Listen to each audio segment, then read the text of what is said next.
Sir ಇದು ನೀವು ಹೇಳ್ತಾ ಇದ್ದೀರಾ ಬಿಜೆಪಿ ಸರ್ಕಾರವನ್ನು ಅಸ್ಥಿರಗೊಳಿಸುವಂಥ ಒಂದು ಪ್ರಯತ್ನದ ಭಾಗವಾಗಿ ಇದೆಲ್ಲ ಆಗ್ತಿದೆ ಅಂತ.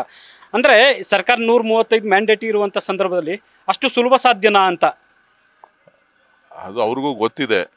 ಆದರೆ ಎಲ್ಲೋ ಒಂದು ಕಡೆ ಜನರಲ್ಲಿ ಮತ್ತು ಕಾರ್ಯಕರ್ತರು ಮತ್ತು ಶಾಸಕರು ವಿಶೇಷವಾಗಿ ಎಲ್ಲಿ ಪಕ್ಷ ತೊರೆದು ಹೊರಟೋತಾರೋ ಇವತ್ತು ನಮ್ಮ ಗ್ಯಾರಂಟಿ ಕಾರ್ಯಕ್ರಮಗಳು ಈ ಎಲ್ಲ ಗ್ರಾಮೀಣ ಪ್ರದೇಶದಲ್ಲಿ ಗಟ್ಟಿಯಾಗಿ ನಿಲ್ತಾ ಇದೆ.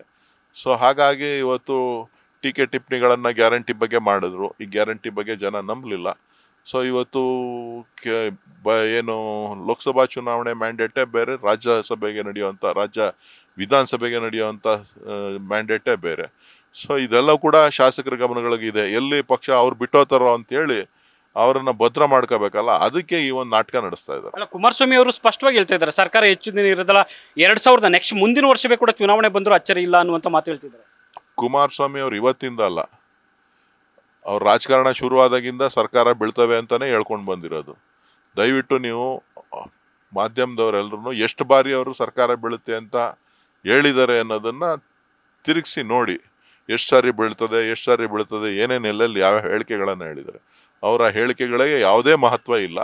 ಬಹುಶಃ ಅವರು ಸಿಕ್ಕಿರ್ತಕ್ಕಂಥ ಜವಾಬ್ದಾರಿಯನ್ನು ನಿರ್ವಹಣೆ ಮಾಡೋದು ಅವರ ಜವಾಬ್ದಾರಿನೇ ಹೊರತು ರಾಜ್ಯಕ್ಕೆ ಬಂದು ಸರ್ಕಾರ ಬೀಳ್ತದೆ ಅಂತ ಹೇಳಿ ಗೊಂದಲ ಸೃಷ್ಟಿ ಮಾಡೋದ್ರಿಂದ ಅವರ ನಾಯಕತ್ವಕ್ಕೆ, ಅವರ ವರ್ಚಸ್ಸಿಗೆ ಧಕ್ಕೆ ಬರ್ತದೆ.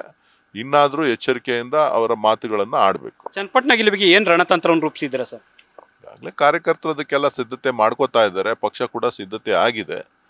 ಸೊ ಚುನಾವಣೆ ಘೋಷಣೆ ಆದಮೇಲೆ ಅಭ್ಯರ್ಥಿ ಮತ್ತೊಂದು ಎಲ್ಲ ವಿಚಾರಗಳನ್ನು ನಾವು ಡಿ.ಕೆ ಶಿವಕುಮಾರ್ ನಾನೇ ಅಭ್ಯರ್ಥಿ ಅಂತ ಭಾವಿಸಿ ಅಂತೀರಾ? ನೀವು ಹೇಳ್ತೀರಾ ಅಚ್ಚರಿ ಅಭ್ಯರ್ಥಿ ಬರ್ತಾರೆ ಅಂತ ಹೇಳ್ತೀರಾ. ಹಂಗಾರೆ ನೀವು ಅಚ್ಚರಿ ಅಭ್ಯರ್ಥಿ ಆಗ್ತೀರಾ ಅಥವಾ ಯಾರು ಮೂರನೇವರು ಇನ್ನೊಬ್ರು ಬರ್ತಾರಂತ ಹತ್ರ ಬರ್ತಾ ಇದೆಯಲ್ಲ, ಕಾದ್ ನೋಡಿ. ಅಲ್ಲ, ಯೋಗೇಶ್ವರ ಏನಾದರೂ ಬರ್ತಾರಾ ಸರ್? ನಾವ್ಯಾಕೆ ಅವ್ರನ್ನ ಮಣೆ ಹಾಕೋಣ, ಅವಶ್ಯಕತೆ ಇಲ್ಲ. ಸೊ ಇದಿಷ್ಟು ಕೂಡ ಮಾಜಿ ಸಂಸದರಾಗಿರುವಂಥ ಡಿ.ಕೆ ಸುರೇಶ್ ಅವರ ಸ್ಪಷ್ಟವಾದ ಮಾತುಗಳು. ಕ್ಯಾಮ್ರಾ ಪರ್ಸನ್ ಶಿವಾನಂದ್ ಜೊತೆ Harish Kakol, news first, Bengaluru. News first ನಿರ್ಭೀತಿಯಿಂದ ನಿಮ್ಮ ಪರವಾಗಿ.